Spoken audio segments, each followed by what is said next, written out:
This is Motorsport Radio. Awesome, right? The Superbike Show on Motorsport Radio. Hello and welcome. This is the Superbike Show. It's Motorsport Radio. My name is Lester. Thank you for tuning in. We are here till about 10 o'clock tonight, if you're listening live. Well, we've got loads coming up on the show. We're going to talk about the World Superbikes at Australia, round one in the 2023 Championship and what happened in it, including some surprise results. Also, we're going to also be talking about the latest in BSB news as well. So all the biggest gossip, as well as all the latest dramas and maybe things that possibly might be breaking during the show. A little teaser for you there. On tonight's show, we have coming up a bit later, we have Harry Cook coming up. It's around 8:45. So stay tuned for that. And also we've got Joe Talbot on the show, as well as the team boss of the racing. Sorry, I'm a little bit distracted with some breaking news going on here as well. But yes, Joe and Joe will be coming on the show shortly in the next few minutes or so. And joining us right now here on the Superbike Show, show number 2 of 2023. We're back again, a second week in a row. This time on a Tuesday, by the way. So we used to do things on like a Thursday and this yada yada, but we're here on a Tuesday, basically because Lewis gets more time off college on a Tuesday. Lewis Ray joins us this evening, live from Scotland. How's your week been, Lewis? Yeah, it's been good. There's been some great racing this week, and we have some great guests coming on tonight. Definitely. And also joining us live from Lincolnshire, I think, it's Chris Chamberlain. Hello. Evening. How are you?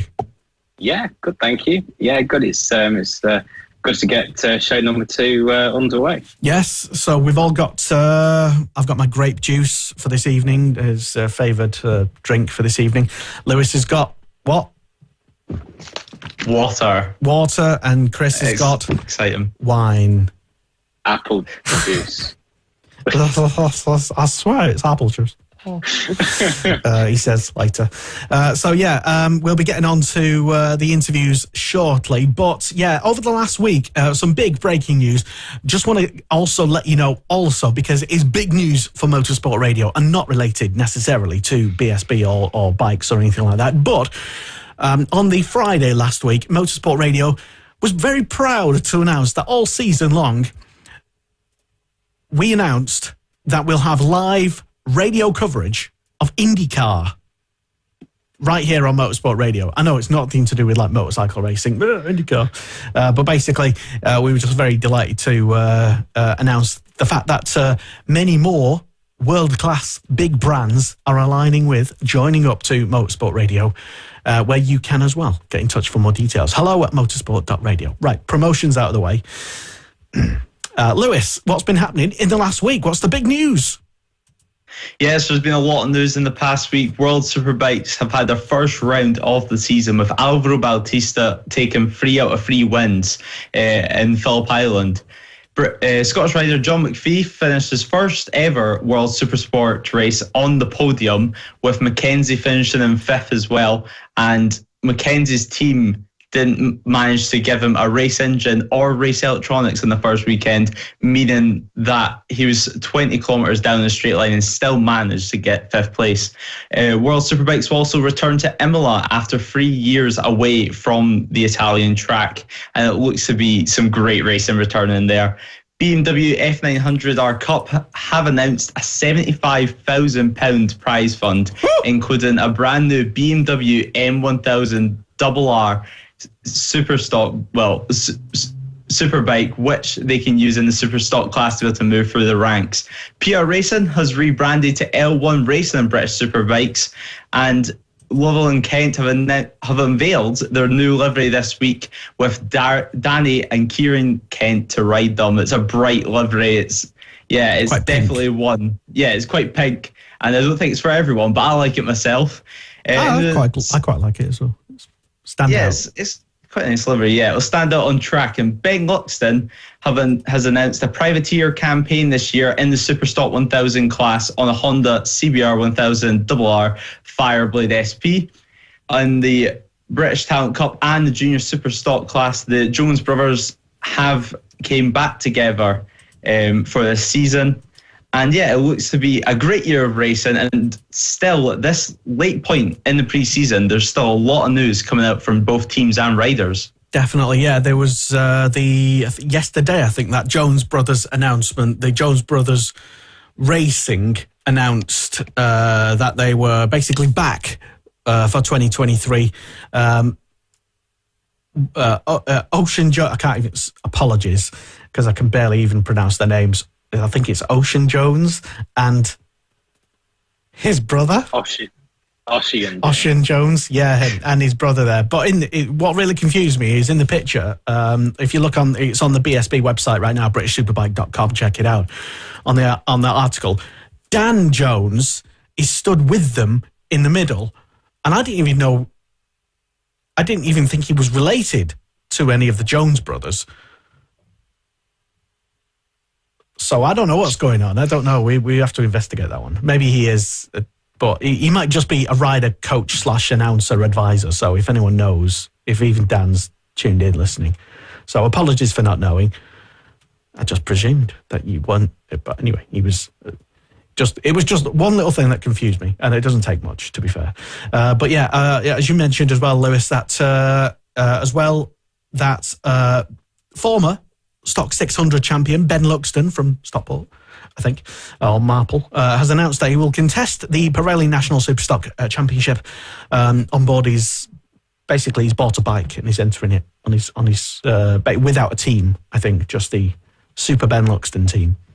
I think that's the thing he's going with. But he may join a team. Hopefully he will, because he deserves that support, I think. And let us know regarding the Lovell Kent Racing Team livery. Is it does it catch your eye? Is it a nice livery? I'm going to ask Chris. So, as you've had experiences standing at the side of the track, just like a lot of fans, do you reckon that bike is one that might catch your eye? Is it? Oh, absolutely. Like, as soon as I saw the press release from the team, I think it's probably got to be one of the best looking liveries on the grid, I think, because the way they've done the colours with the white and the pink, it really stands out. And it was actually one of the only bikes since they've released it that I zoomed in and looked at the graphics, because I thought, what an amazing idea. And yeah, I think it's a great colour scheme. Let me try and have a look, see if I can find it here. We found a picture of it. The Lovell Kent Racing with the riders themselves. I think they were announced back in October or November. It wasn't a big announcement for the riders themselves, but just the livery, which really does look really nice. So, interesting one, that one. So, let us know what you think, though. So, just going back from what Lewis was mentioning about the F900 Cup and the prize money and everything that Steve Plater announced this week. One interesting thing I was reading this week from BMW themselves is potentially a 75, sized grid, which is, absolutely incredible. To have that amount of interest for, a single class is absolutely extraordinary. And I think that's potentially going to be one class to watch this year.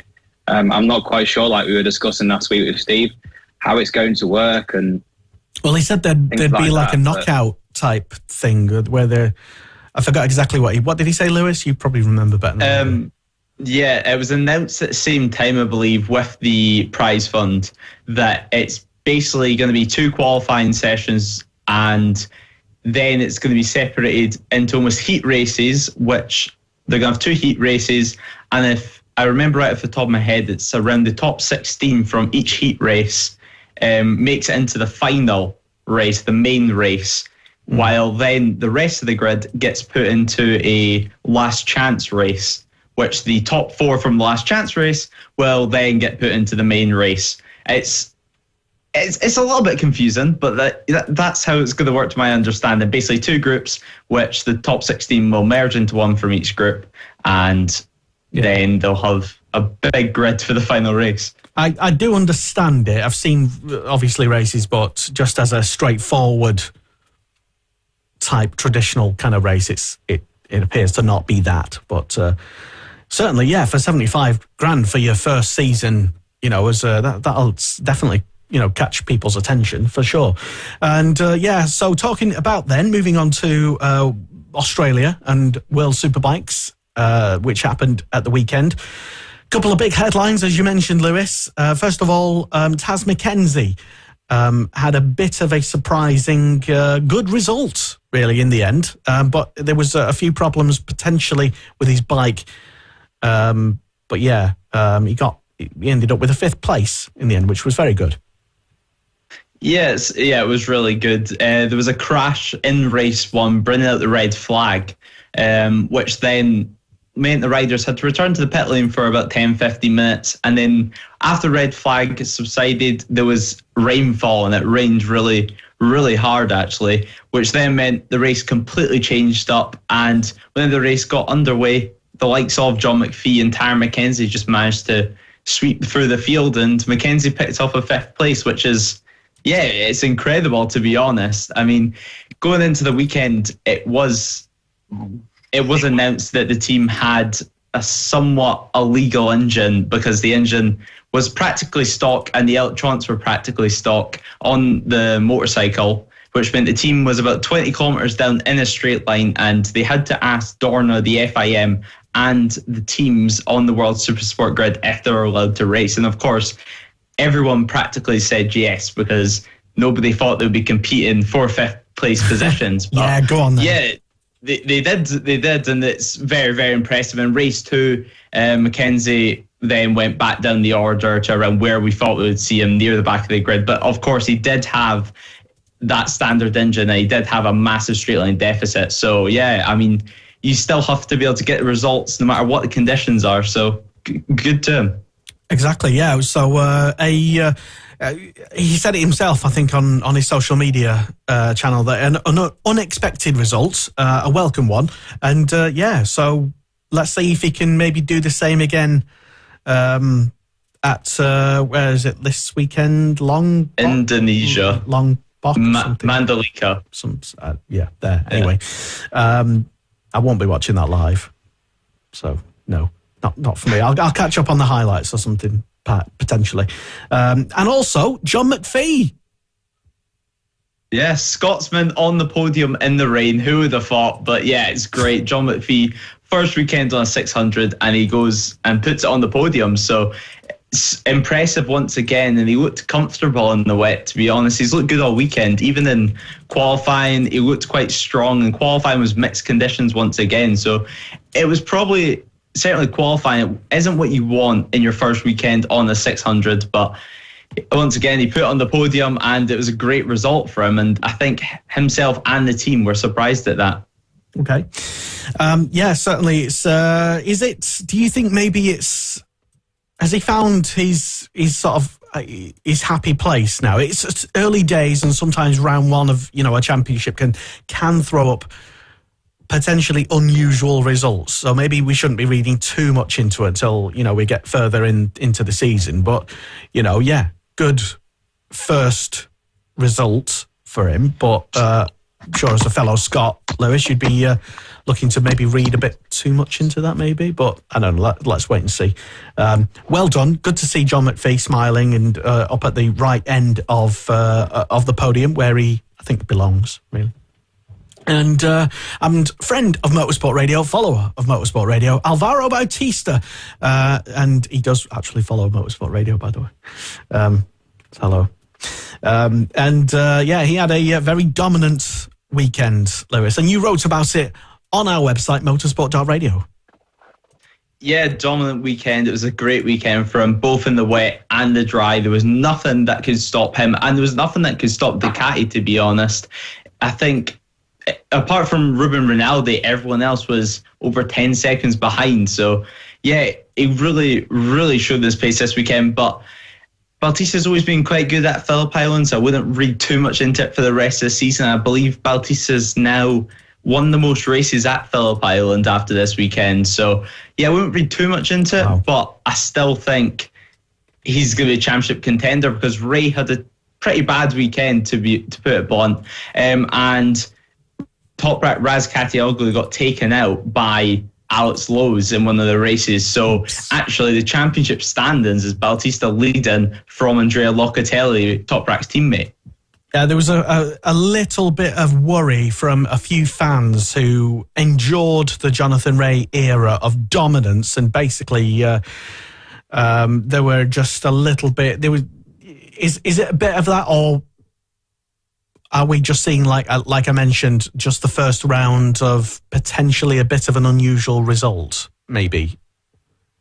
Yeah, I would still think it's probably an unusual result, to be honest. I still think Ray's going to be up there this season. And a lot of fans, especially Ray fans, have put it down to Kawasaki getting 500 RPM cut off their engine. I believe at the start of last season when they changed up the ZX10 model. But it just seems that Ray is having to override that bike, and he's having to push harder than what he ever has before. And we've seen Ray make the most mistakes I think I've personally ever seen him in World Superbikes. And whether that just be because he's been out up front by himself the past few years, or maybe the grids just took that step up and Kawasaki's slightly fallen behind, especially compared to the Ducati. So yeah, I think Ray has some work to do. Kawasaki definitely have some work to do over this year, and in testing they didn't look comfortable with that front end, and I feel like, yeah, there's still got some work to do, still got some development on that ZX10. Okay, and Chris, the weekend in World Superbikes and Supersport, what did you make of it? I think it was a great event. I think for the time of year, and for notorious Phillip Island, I think the weather was probably what we were expecting. One thing I wanted to mention in particular was Harry Truelove, obviously coming from the British Supersport Championship. I spent a number of years in the series, and a Lincolnshire lad. 11th position, in race one.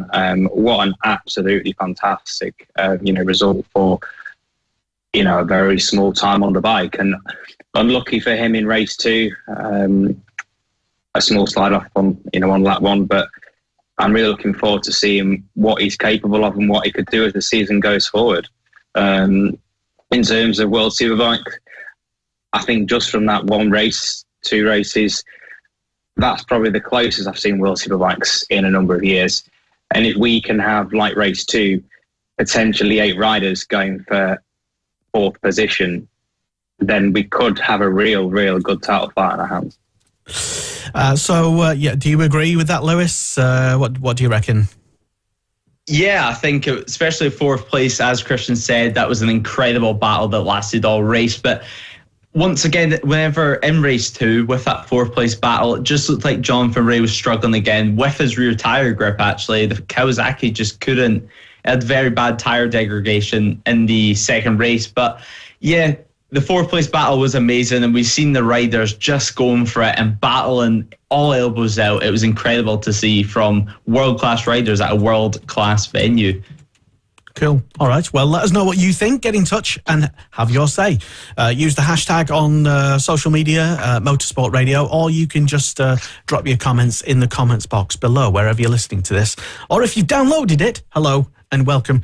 Don't forget to, add your thoughts. We always like listening to or reading people's feedback, especially if they've been listening back to us. And we know a lot of people download the show after we're live as well. So a big hello to everybody who's done that. Right, so that aside, World Superbikes for now, we will return to it because we've got a couple of guests coming on the show, and maybe a couple of announcements. Who knows? We'll see what information slips out with or without the addition of wine, Chris.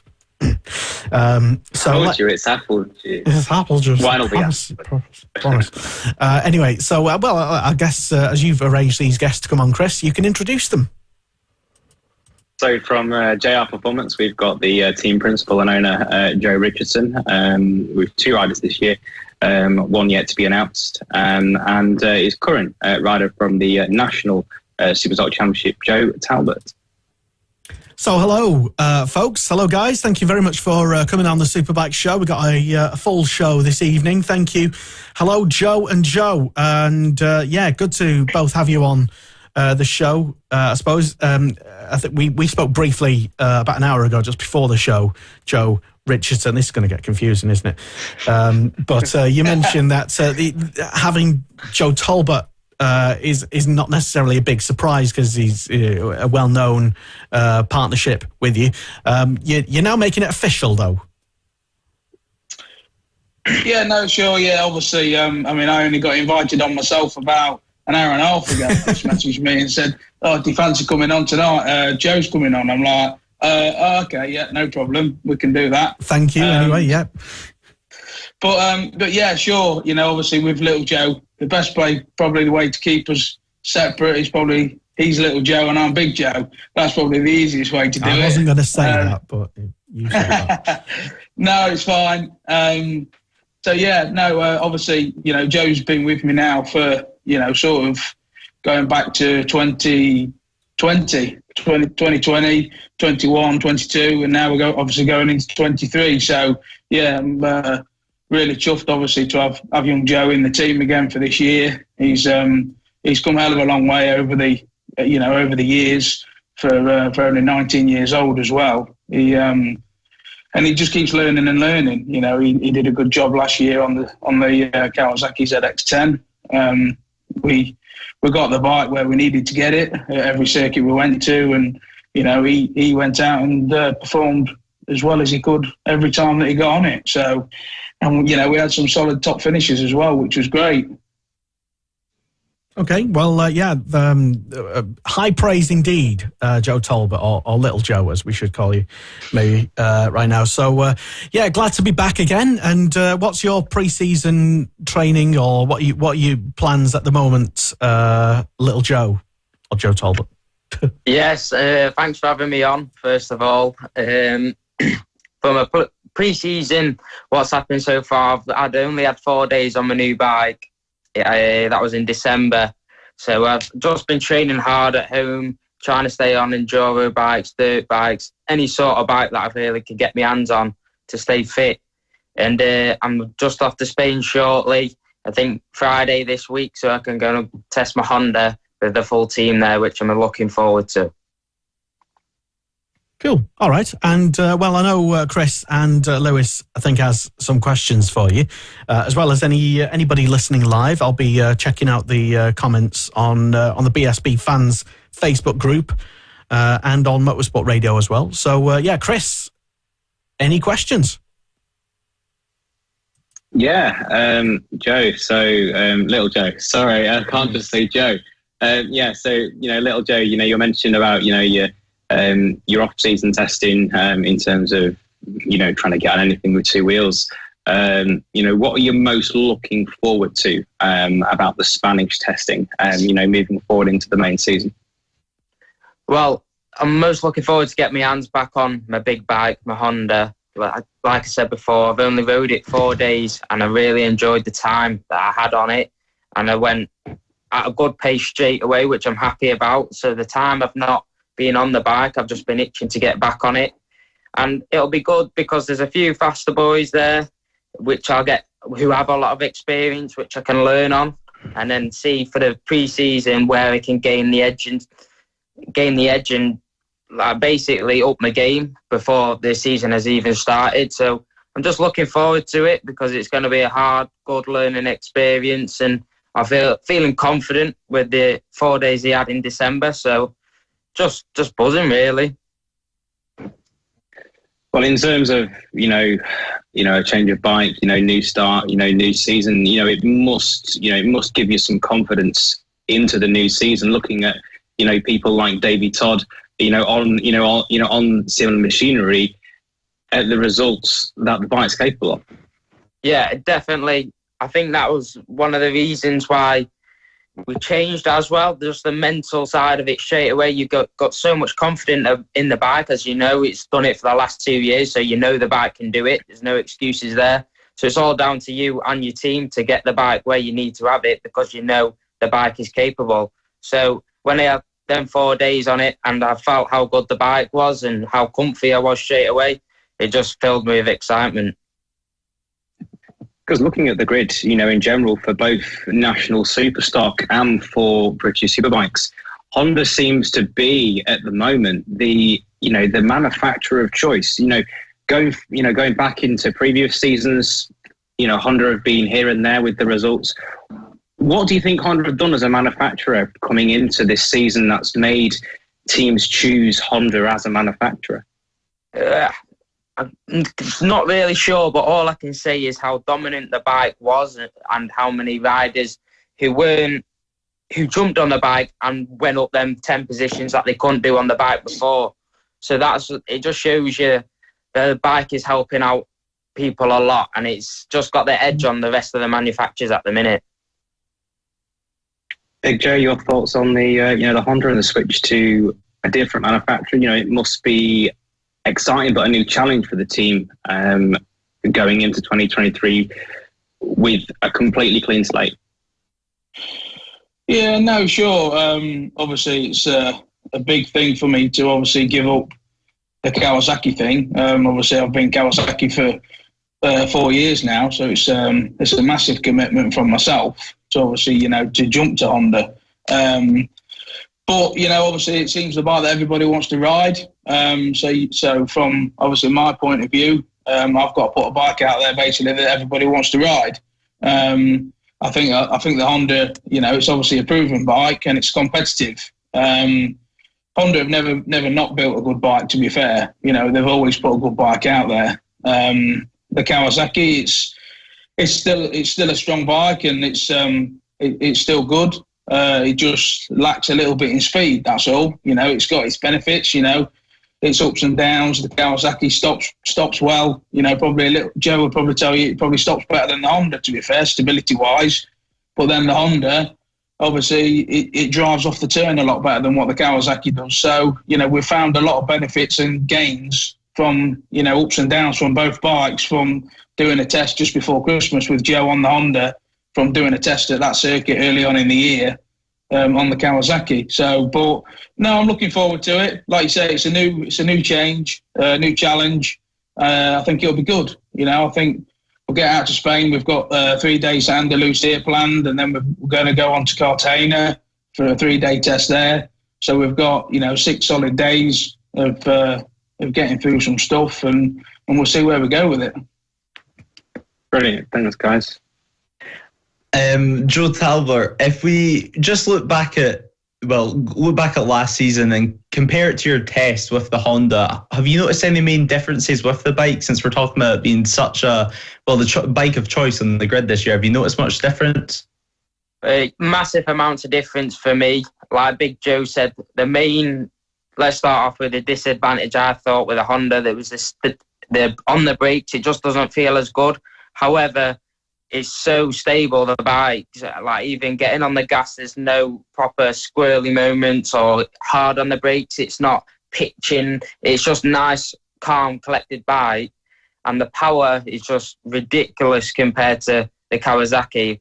But plus the way it delivers the power, it's so much nicer. I thought I had to wrestle the Kawasaki with the Honda. I'm not wrestling with it. Even with only 4 days experience on it, the time I was on it, I wasn't fighting the bike. It was just nice and flowing, which when it's like that for me, it just builds my confidence up and it just get better and better. And speaking about last season on that Kawasaki, how would you say the season went in 2022?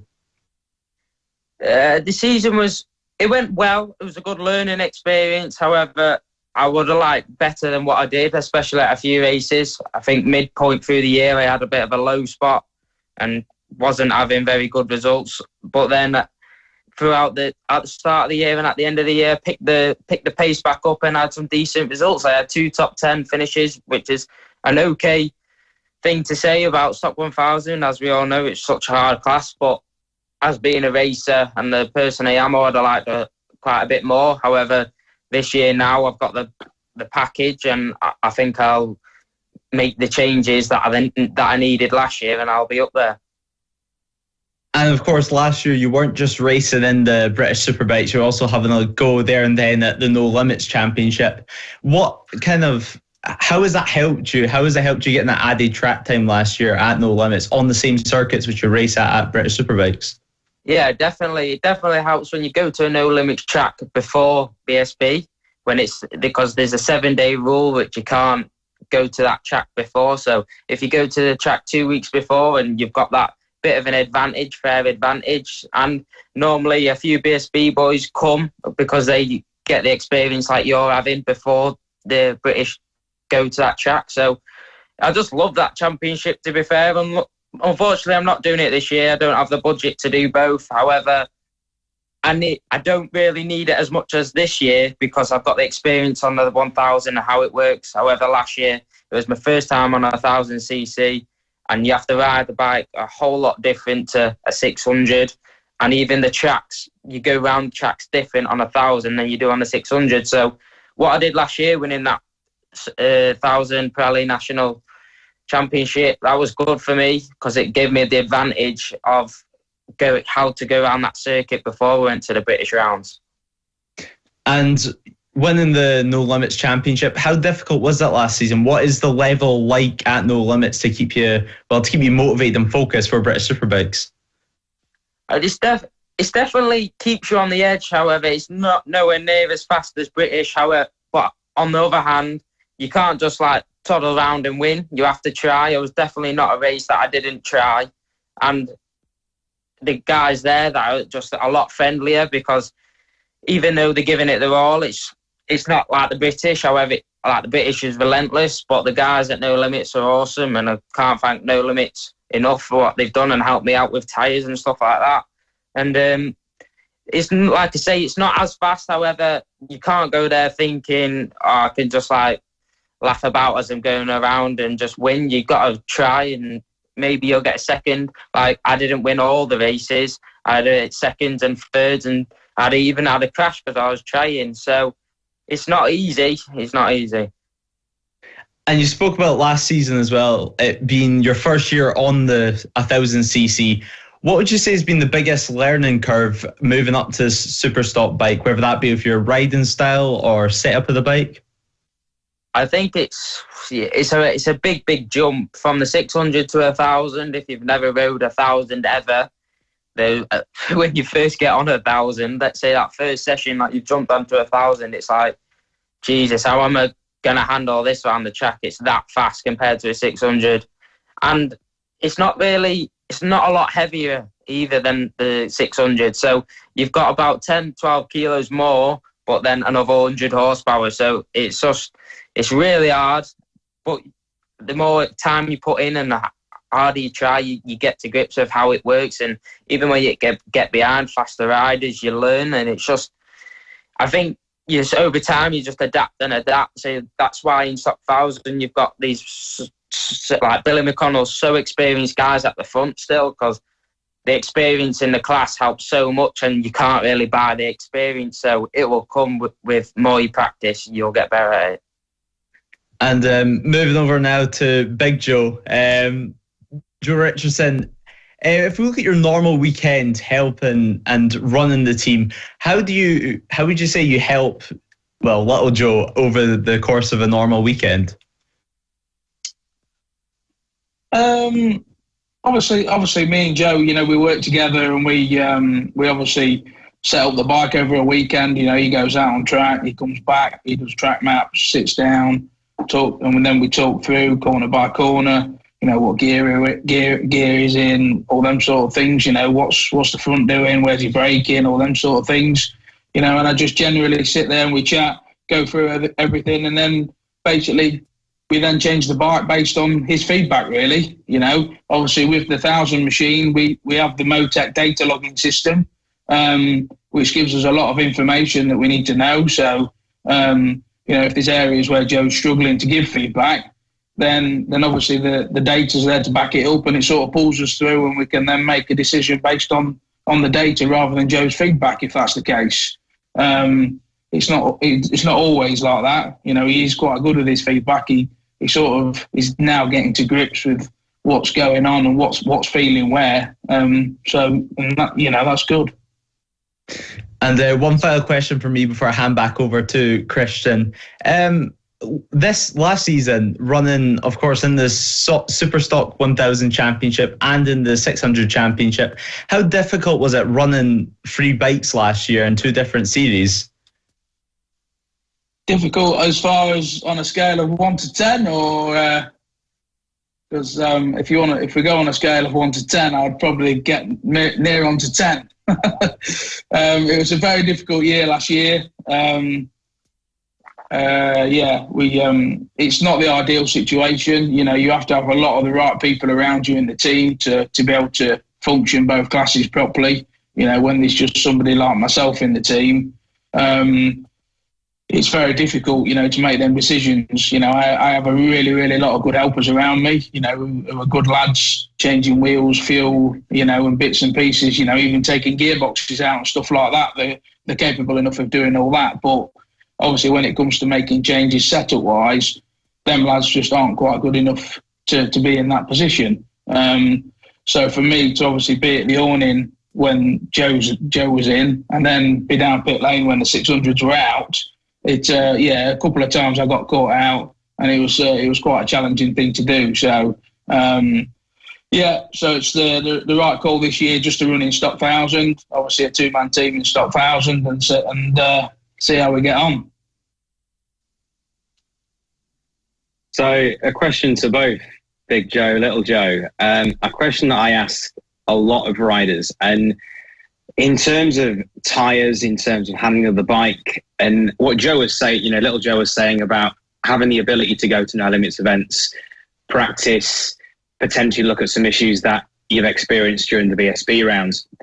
Thruxton, Knockhill, two circuits, Thruxton specifically, where the track time at club events or at track days just isn't there. And obviously one of those circuits, Thruxton, being the tyre wear problem, and a circuit where you just don't have that ability to have that track time. How do you go into a weekend like that at Knockhill and Thruxton, knowing the challenges, and how do you prepare for that? Well, when you both go there blind, we've done it before. In the 600 class, we went Thruxton. The first time ever, we went blind. And this year, the first time ever on the 1000, we went there blind. But I think when you get the FP1 out the way and you see your data and your feelings, you sort of get, you're not in the ballpark, but you sort of straight away, you know which direction to go in. But that's also nowhere near where you should be, if that makes sense.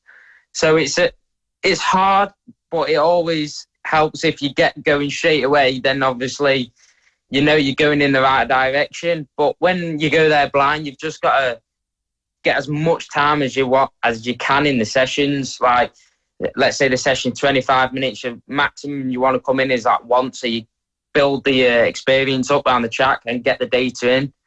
And then FP2, that's when you really start looking to tweak your bike and how you can improve your lap time. Big Joe? Yeah, to be honest, mate, we've just got over Thruxton, to be fair. I can't believe you actually brought it up, because it wasn't a very good weekend for us, that one, but we'll be stronger this year, I'm sure. But no, I think Joe, to be honest, I think Little Joe's just, he nailed pretty much all of it on the head there. It was a fair comment to what he said there. FP1 again, you take a little bit of a stab in the dark with your setting. Obviously, if you've not been there before with the machine, it's sort of like, right, we'll calculate a bit of a gearing and we'll try this gearing in FP1. And then obviously what I did for the 1000 machine, I sort of looked at what we sort of ran on the 600 machine and sort of took a little bit of the same step with the 1000 as far as spring rates and stuff like that. So same again, a little bit of a stab in the dark. We sort of just went for a setting, get out there in FP1, just like Joe says, spin as many laps as you possibly can and just accumulate lots of data to then obviously to then go in the right direction for FP2, and hopefully obviously progress and go forward with the bike settings. So this has been a relationship, between you two, for a number of years now. Little Joe, from a personal level, even though it's a new bike, number of years with the team now, what's your expectations? Where would you like to be as the season progresses? What's your target for yourself? Yeah, I don't want to put too much pressure on myself, so I'll just leave a fair one with just constant top tens. To be fair, that's what I'm aiming for now. But I believe if I get up there, like really up there, I'll stay up there. I'm that type of rider. I won't be up there at one track and then shake down at a different track.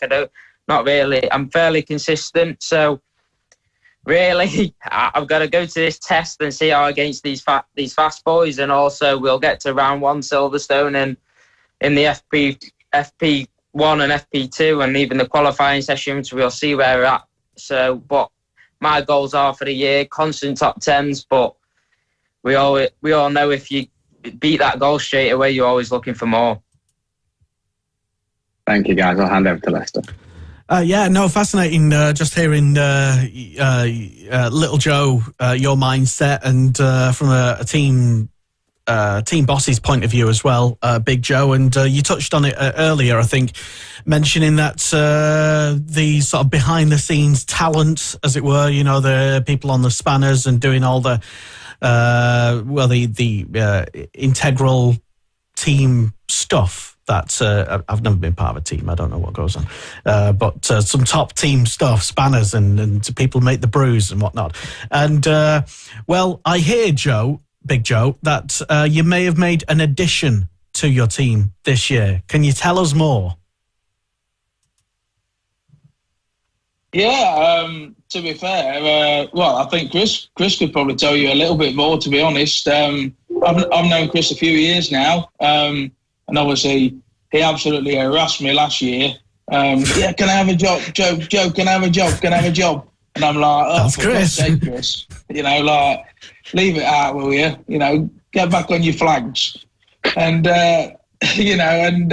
this year, we've had a bit of a flick round with the team and different people. And I was just sort of, I was sat thinking to myself and I thought, Chris, yeah. Nice, really, really nice lad, he'd be a really nice kid to have in the team. So I just sent him a message, do you fancy a job? And there we go. And he bit your arm off. Absolutely, yeah. Chris is going to be joining us this year. He's going to help out with the tyres, and then obviously jump onto the bikes as and when we need him, And he tells me that he's quite good with data logging as well. So no pressure there, Chris, but we'll soon find out. Exactly, yeah. You see how much of that he was actually telling the truth with. Congratulations, Chris. You're now part of the team, I suppose. So fantastic. How do you feel? Yeah, really good. Like I say, I worked in a couple of teams many years ago.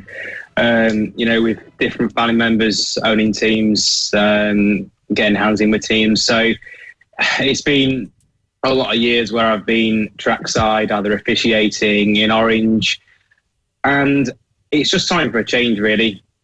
But they always say, variety's the spice to life.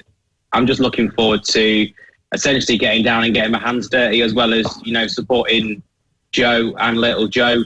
With the new venture in the National Superbike Championship.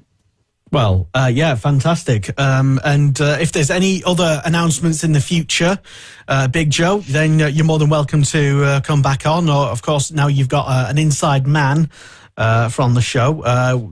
Chris can tell us as well. But, you're both more than welcome to come on anytime. Little Joe, good luck with the season and everything and testing and whatnot. And we can maybe catch up later in the season to find out how successful it's been. Yes, and I'm sure it will be. So thank you. Definitely. Big Joe, Little Joe, thank you both for coming on the Superbike Show. Thank you very much. Cheers. Thank you. Thanks for having me. This is Motorsport Radio. 1, 2, 3. Join the conversation.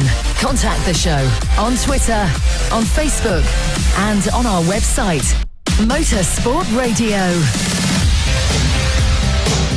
Perfect. Welcome to the Superbike Show. It's Motorsport Radio, and my name is Lester. So, there we go. Big Joe, Little Joe, and a little Chris as well. With big ambitions, I'm sure. Chris Chamberlain. You heard it here first. He's going to be part of the team.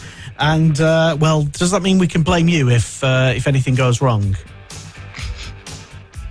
I'm not. So what's that tyre doing rolling down the pit lane?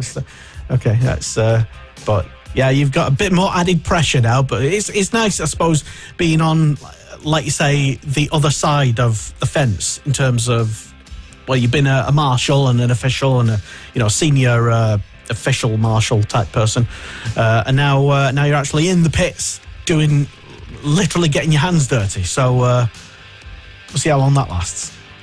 Yeah, absolutely. It's just a different world completely to standing outside trackside for 8 hours, as much as I'll still be doing some of that for No Limits and for various other things. It's just got to the point of my life now where getting my hands on with the bike and being with the team and supporting the riders is something that I'm very passionate about. And I'm just looking forward to a change, going into this year. And I'm really looking forward to it. And I'm really thankful for Joe as well for giving me that opportunity. Yeah, absolutely. And, see how well you do. And I suppose you'll be the one taking the credit as well, just as much as anybody, if they all do well. And I'm sure they will, because why won't they? Because they're top talented rider. Nothing's been said about a second rider. I don't know yet, but watch this space. Who knows? Oops. Anyway, Motorsport Radio, it's the Superbike Show. It is live on a Tuesday evening. My name is Lester. Lewis Ray, live from Scotland, is here. A couple of little bits of things to let you know about. That we have a breakfast show, Monday to Friday, 6 a.m. till 9 a.m. I'm not telling you just because I'm on it, although that is a big feature of it. We have a breakfast show, and every morning, 6 till 9 a.m. Me and Kiko Giles, former host of this here in Superbike Show, and also you may also hear his dulcet tones giving you the lowdown of the World Superbike Championship from time to time as he puts on a bit of a Keith Ewing type impression. He does. He loves Keith. And so, Kiko Giles and myself every morning on the breakfast show, 6 till 9 a.m., where you can also tune in 24 hours a day to our actual radio station. Yes, we have one. It's Motorsport Radio. Oh, yeah, it's not just video. Just to let you know that. I know we don't promote it anywhere near enough, but I am doing now. So there you go. We run 24 hours a day, and check us out, motorsport.radio. It plays brilliantly on your mobile, so you can take us with you on your way to a racetrack, for example. Or if you're, let's say, on your way to Spain doing some testing, where, of course, there is no internet ever in Spain, as we found out trying to recruit some riders for interviews this week, because they're all going to Spain. Anyway, we'd love to have them on at some point. And a big reminder, this weekend, if you are a fan of IndyCar or the NTT IndyCar series or the Indy Next series, if you can't watch it live on Sky F1, then you can listen live to it this weekend. We're super delighted to have live radio coverage here on Motorsport Radio. Wow, a lot going on. We've got IndyCars live during the season. We've got the British Superbike Championship all live this season. It's going to be a good year, I think. And but right now, we've got another guest. Lewis, tell us more. Yeah, joining us for the show now is Harry Cook, who raced in the Junior Supersport class last season and is making the step up to the Supersport class. So, Harry, how are you tonight? I'm very good. Obviously, I'm riding in the British Supersport Championship this year.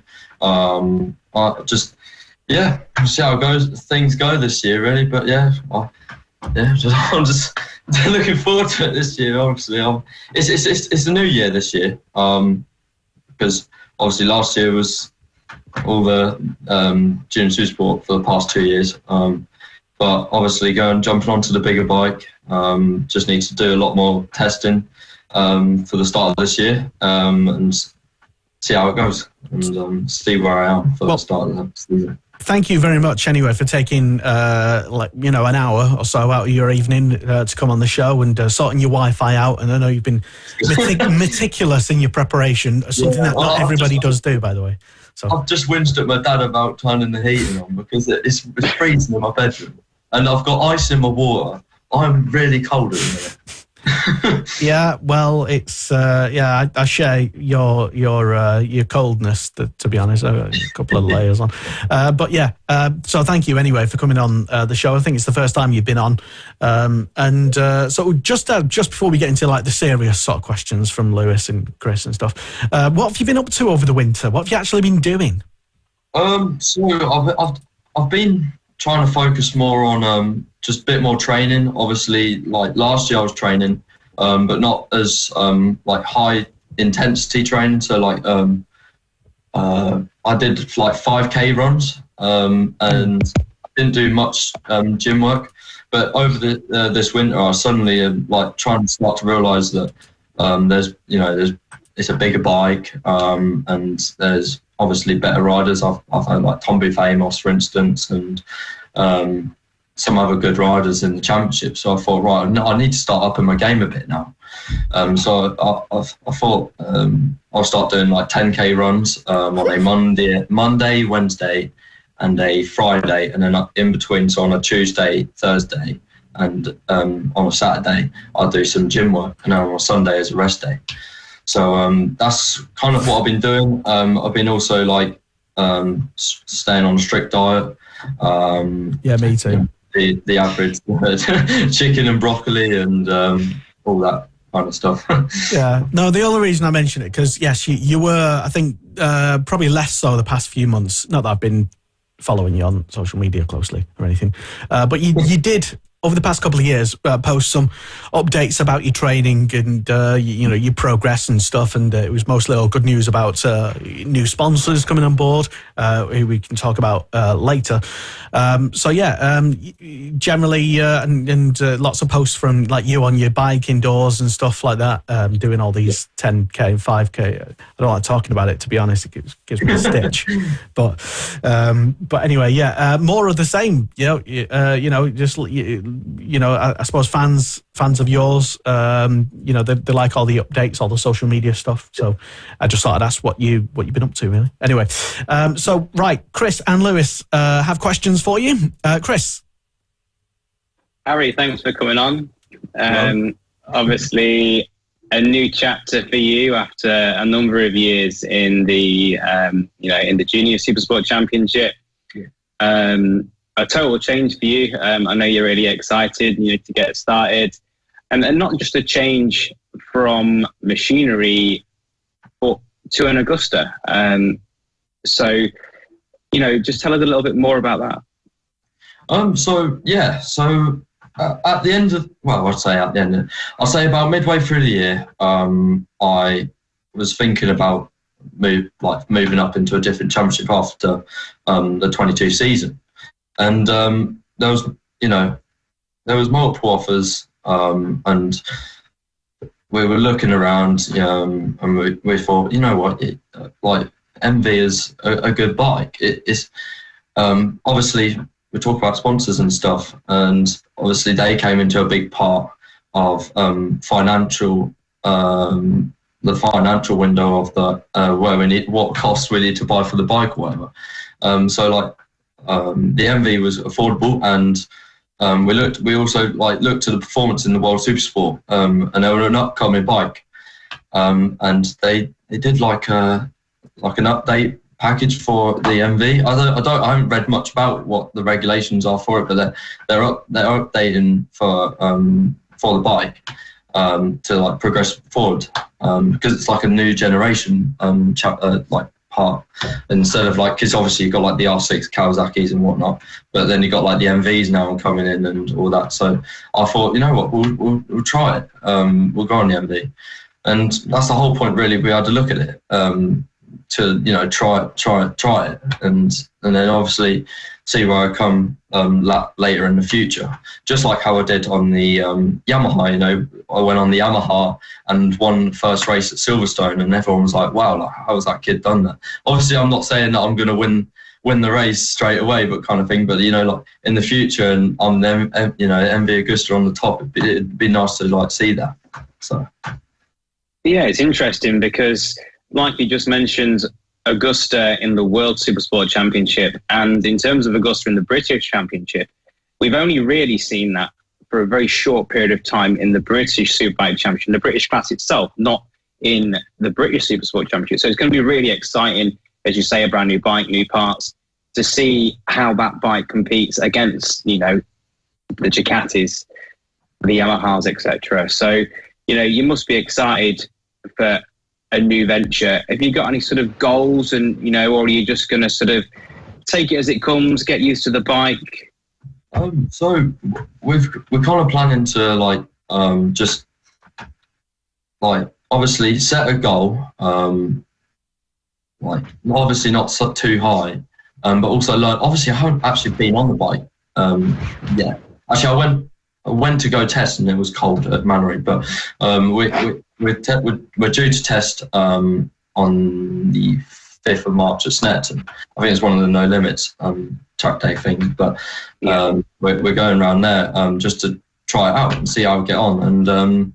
And once I get to know where I am on the bike, I should have a good feeling for how well I'll do. And obviously, if I don't get along with it, I'm not going to say, oh, right, I'm not going to get on with this bike. Obviously, now we need to change suspension or like handling or whatever of the bike to make it better for me. But I'm really hoping I've got a good feeling about this bike that it's going to be good this year. But yeah, just stay positive really during the year and relax. And yeah, just kind of take it as it comes, like you say, and Brilliant. Well, I'll pass you over to Lewis for a couple of questions, Harry. Well, you spoke about your move to Supersport this season. Why did you choose to move into Supersport class from the Junior Supersport class? Because obviously we've seen quite a few riders moving through the ranks from that championship, but it seems that the majority of riders go to Junior Super Stock instead of going straight to Supersport. So what was behind the decision that you made to go to Supersport this season?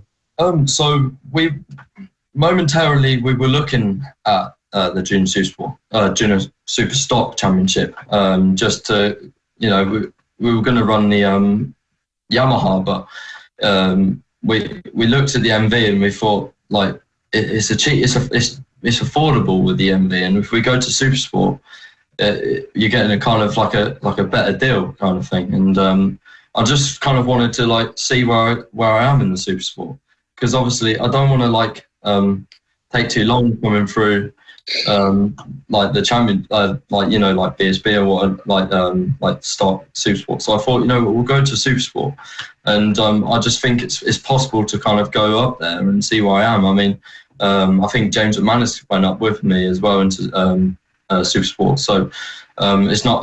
I've got a kind of target rider to have there as well, kind of like a sponge or whatnot. Just kind of stick where if beat him or not, but I don't know. But I'm confident that I can be in the Supersport Championship, and I'm just going to push myself. Really, it's the whole reason why I did it. Really, just to push myself and see where I am. And well, going back to last season on the R3 in the Junior Supersport class, I believe you finished 8th in the standings. So, how would you say last season went for you on the R3? Yeah, it was a good season. Obviously, it was a good start to the season. I got a win on the first race, and the second race I got a second. So that was a good start. And then, unfortunately, I don't want to say it went downhill, but I was pushing on the Yamaha, and I didn't really understand the concept of sit back and. Because obviously the Kawasaki is a 400cc and the Yamaha is 321, I think. So it's a big power difference. It's an 80cc engine size difference, and it was hard for me to push on the Yamaha.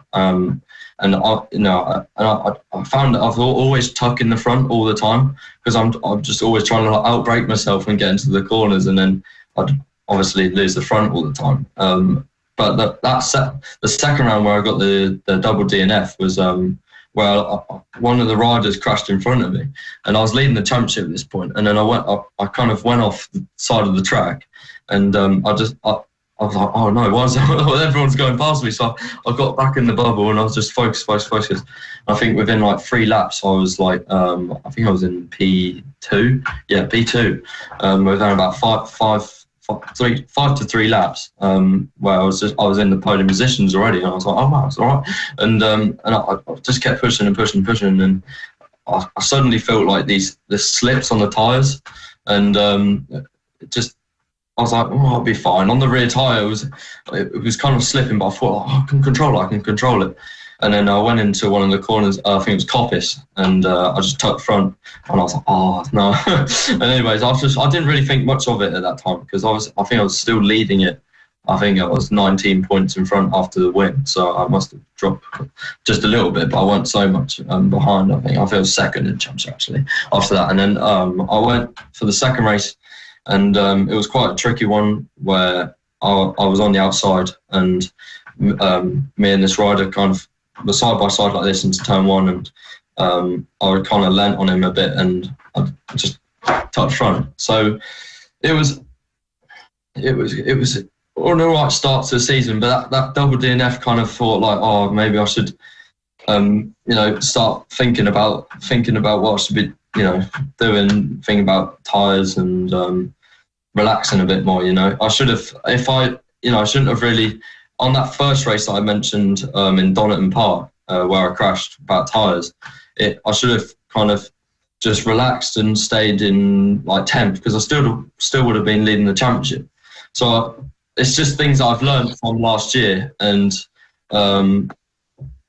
but it's just these little things where I'm pushing as well during the season. I'm getting, even when like the red mist comes down, and I'm like pushing, and then like trying to keep up with the Kawasaki's, the front runners, and I'm just trying to look for like third position or whatnot, and it just pushing too hard and crashing. But I've learned from my mistakes, and I've had obviously I think it was a 5th and a 3rd at Snetterton.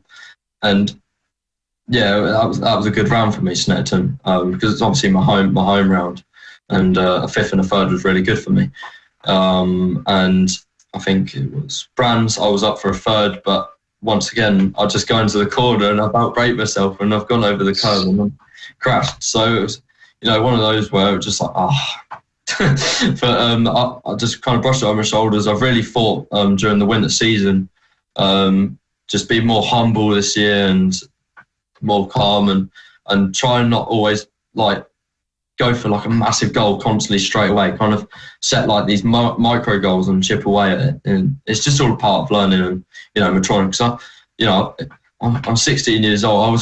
I was 15 at the start of just turned 15 at the start of last year, and I'm still trying to mature, and just learning really, and but it was a good year. Like it was a learning year. I like to say, and I learned quite a lot. So yeah.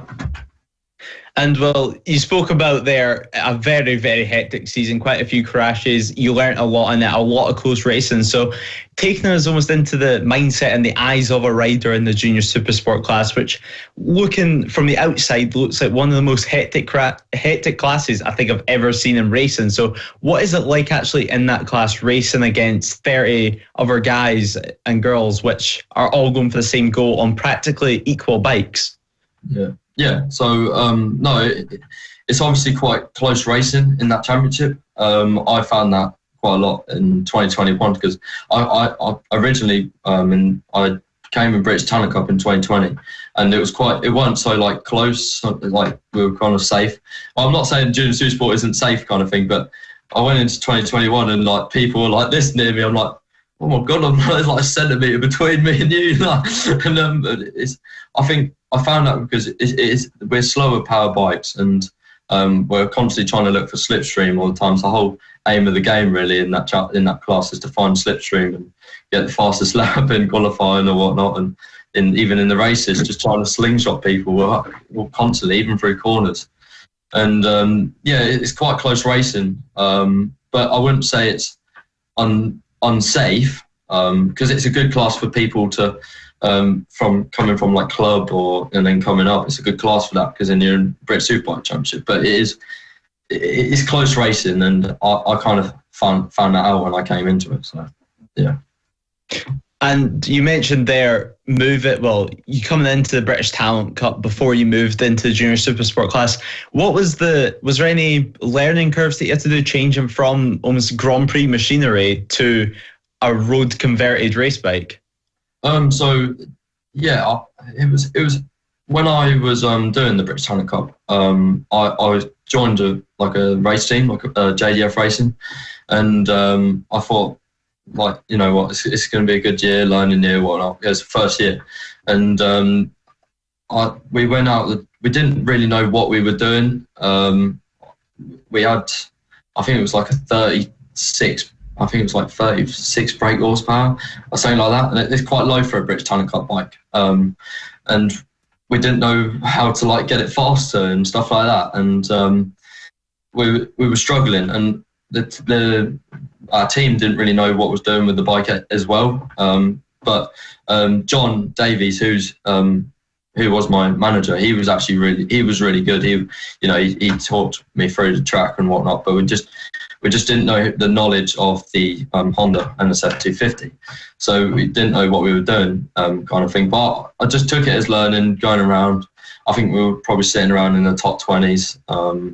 I think I had like a couple top 15s, but it was kind of a learning year, and I couldn't really get myself higher, because I did get to the point, I think, towards the end of the year where I started trying to push for top 10s, and it was, I think it was Brands, and my gear lever. So I crashed in qualifying, and I was like P7. I was like, oh wow, that's brilliant. Anyways, and then I crashed. And I was like, oh no. Anyways, I broke the gear lever, and then we replaced it, and we didn't know how to kind of put it on. So we replaced it, and I got my dad to replace it, because he came and helped put it on. And I went out in race 1, and then that fell apart again. So I think it was race 1 where I had like a dodgy quick. I think it didn't fall apart, but it stayed on, but the quick shifter wasn't working, but the lever was still on. So I was going around, but like shutting my throttle off completely, and then changing gear, and then like the old school style. Anyways, and then race 2 is where it actually came off, and I was like, oh no. And I was like, I think I was starting quite higher than where I usually would be. I think I was in like row 6, and I was usually like in row 8 or something like that. So I'm like, oh, this is all right. I'm starting higher than where I am, and I felt really good. I felt like it's my final race of the year. Try my hardest kind of thing, and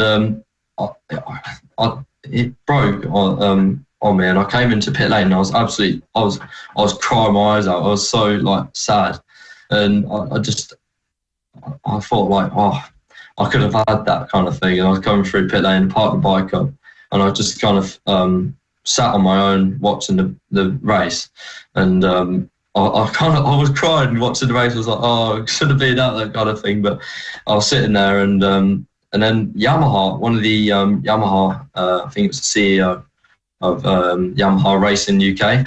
I think it's Lee. He was the CEO of it. I think still is. He came over and he sat with me, and he was like, "You're right, Harry. What happened?" And I was like, "Yeah." I explained that the quick shift had come off, and he was like, "Do you want to like?" He said, "Do you want to ride for the Yamaha? Do you want to ride the Yamaha R3 engine Supersport?" I was like, "Yeah, I'll give it a go." Anyway, I did it, and he just came up to me, and I was so like happy to kind of have a fresh start, and that was 21, and that was also a learning year, just learning the bike. Because obviously, like say, moving from the NSF to the R3, it was kind of a hard change. I did my first test in Mallory Park. Mallory Park's like my local kind of test track, but it was not local, but I kind of know it off the back of my hand as well, because I've gone around so many times. It's just a brilliant track. So it's a mixed match with loads of corners. But anyways, I went on the R3 round now, and I was like, it's quite heavy. It's got as much power as the NSF, but I kind of adapted to it quite quickly. I think just due to the fact that it weren't as fast as the NSF, and I kind of just felt a bit settled into it. And it weren't like a massive, it weren't that hard to kind of adapt to the Yamaha. So yeah, and then that's how I kind of got onto it. And the following year, obviously, I did fairly well. So. And one final question from me before I hand back over to Kristian. You spoke about Yamaha, you spoke about the opportunities Yamaha gave you and getting the experiences with them and just adapting to the bike. At the end of last year, I believe you got invited out by Yamaha to the Yamaha Blue Crew finale at Portimao. First of all, tell us how that came about, how you got that opportunity, and tell us just how it went. So yeah, I got offered, and the CEO, I think, yeah, it was the CEO of the Yamaha again. He talked to me. He was just like saying, "Look, Harry, there's no pressure on you. Just go out and have fun, and obviously try your best." So that was kind of the attitude towards the race weekend, and I kind of just relaxed and whatnot. And I went out in free practice, and I thought, these kids are going to be quick. The Spanish kids and Italian kids, they're all going to be quick. So I thought, you know what, just go out there and try my best, free practice, learn the track obviously. And I kind of adapted to the track within about 2 laps, because I always like on the computer game, or like going around Portimao all the time on my ride 4 or whatever, going around, or on the MotoGP game. So I kind of had a bit of track knowledge, but so much. But I just took 2 or 3 laps, and I was like, oh, I kind of got like a good knowledge around this track. So I came around, and there's these 2 riders which I was in free practice, and they were like racing each other, and I kind of joined the battle with them, and they've come like this side by side with me, and I was like, yeah, they're coming a bit close. It was a bit like this is, like, and then they just went into me, and they just went bang straight to the side by side to me. I was like, what? And they were like almost battling in free practice. So I thought, you know, I'll try and tuck in behind them, and so I was just following them around, and then I kind of learned the track and got some good lap times in free practice.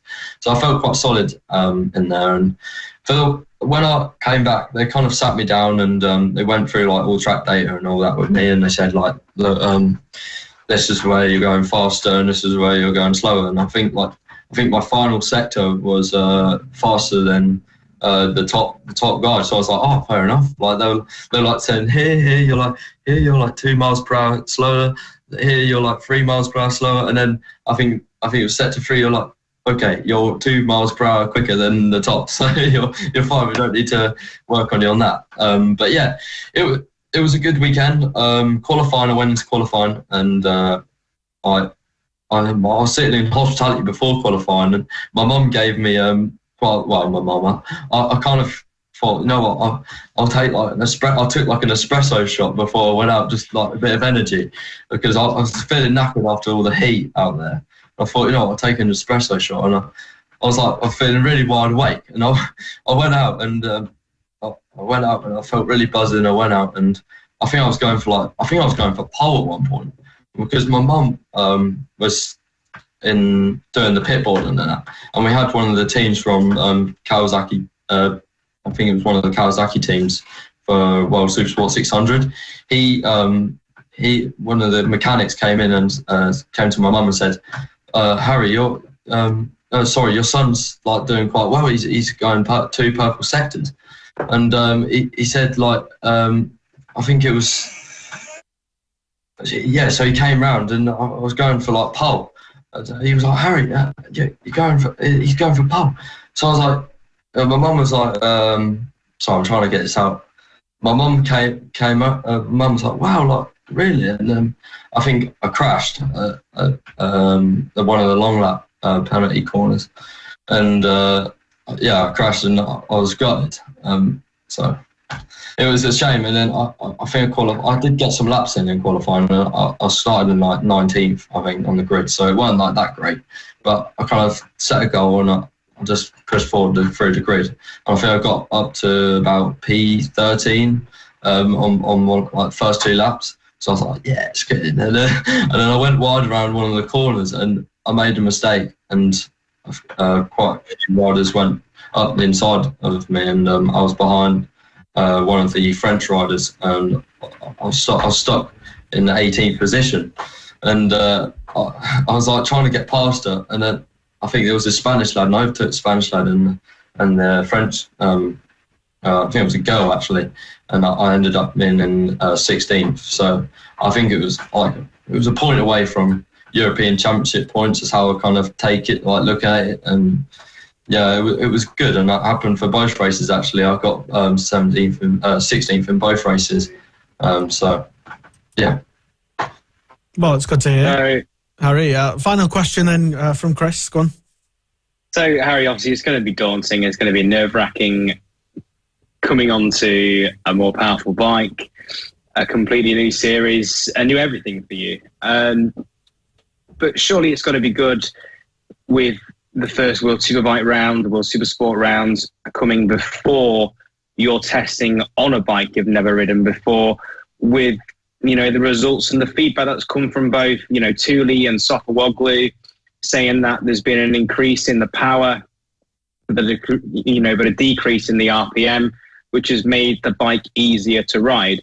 And hearing from both of those, from the qualifying and, you know, from both races, it sounds like they're happy with the bike. The bike's got a lot of potential.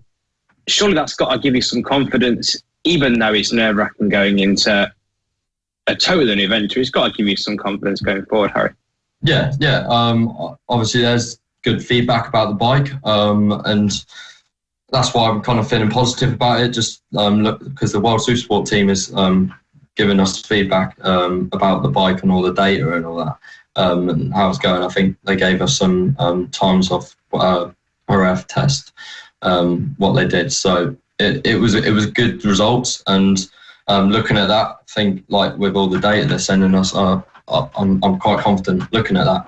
And I just the full mindset is just kind of focus and be fully positive, and just ride the bike and see how it comes really. And you know, I'm excited, you know, for this year. I'm like, you know, I can't wait to see how it goes, kind of thing. You know, it's completely new, like you say, but I'm really excited for how it goes on.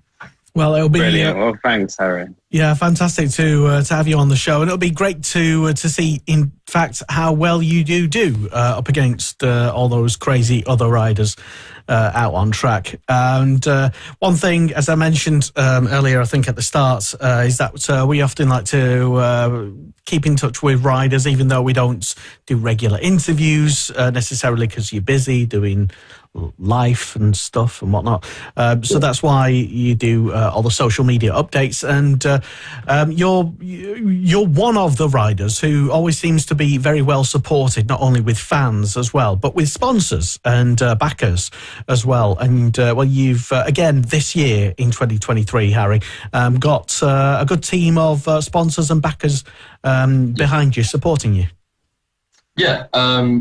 Our main sponsor, Force One, are supporting us massively this year, giving us a fair bit of money to help support our racing. There's a few other sponsors, like you say, who have come along. WGA Racing, WGA Construction, and AA Lambs. One of the people in AA Lambs have come to sponsor me. I'm really appreciative of what they've come and helped do, because honestly, this year would have been really hard to do without the money. It really would have been kind of almost the end of this year it could have been really bad, but sponsors have come over and really helped out keep my racing going, and it kind of gives me motivation to push on a bit more this year. And there's so many sponsors who have came along. I'm sorry if I can't name most of the sponsors. If you're there's watching. Literally too many to all remember. But how can people keep in touch with you though? Your website, I presume you've got a website, and your social media. Then what's the places to go? Yeah, so my website's on my Instagram, Harry Cook _99. My Facebook's Harry Cook _racing Harry _Cook _racing. And my Twitter, I think it's the same as Harry Cook Racing. It's my Facebook. And I think I've got a LinkedIn profile as well. But my dad does all that bit on LinkedIn. Fair enough. Well, it will be really great to see just how well you progress this year, both commercially with your commercial partners, as I mentioned, and on track as well. And we will, I don't know, maybe try and get you back on towards the end of the season or mid-season and just see how things are going for a bit of an update, if that's okay, Harry? Yeah, definitely. Obviously, I'm quite new to these interviews and stuff like that, but hopefully towards the end I'll be a bit more knowledge about doing all these interviews. I'm quite new to doing this stuff, so please beware that I'm so sorry that I've been stuttering this whole interview, but I suffer with ADD. I'm so slow in my mind thought process. Honestly. So you've been fantastic. Don't worry about it. I mean, have you ever watched this show? I mean, it's me just blundering around trying to figure out what the hell I'm saying. So, you don't worry about anything, mate. Honestly, thank you so much for coming on. Harry Cook here on the Superbike Show for the first of many times, I'm sure. So, thank you once again for coming on. And, we'll see you out at a racetrack very soon. Yeah, definitely. Thanks, Harry. Thanks, yeah. Radio. Join the conversation. Contact the show on Twitter, on Facebook, and on our website, Motorsport Radio. Boom. Harry Cook there. Fantastic to hear from him. And, it's well done for that, getting him to come on, Chris, as well. I know he was just a tad little bit nervous as well before the show, but literally nothing to worry about. I mean, the way I go on, Jesus, half the time is literally that was all right as well. And Harry, especially. Amongst other riders who are also commercially successful, always does seem to do a really good job. I'm sure it's in a large part down to his commercial viability as well, how commercial someone is, but also the effort that his parents put in as well. But he's always one of the ones that, for example, always has the updates about the new sponsor and the this and the that and the stuff. And you go on his website, as I did before the show, he's like a sort of world championship level sort of rider with like a dozen or so sponsors. It's fantastic to see that level of sponsors and support coming in at this level of in BSB sort of thing. So. And I feel how personable Harry is as well makes a massive difference. He's happy to speak to any potential sponsors. He's happy to speak to fans. And of course, he's come on this evening to speak to us, and he's a very personal and a very approachable guy. And I think that is one thing that encourages sponsors and encourages people to help and support him along his way in his career. Definitely. And Lewis, you're sort of almost the same age as Harry, believe it or not. I know Lewis is like... and you're also a rider yourself, although you're not at the same level, sorry to mention it. But if only it could have been, who knows. But I don't know, do you see any sort of what do you take away from what he said there? Any interesting nuggets of information for you?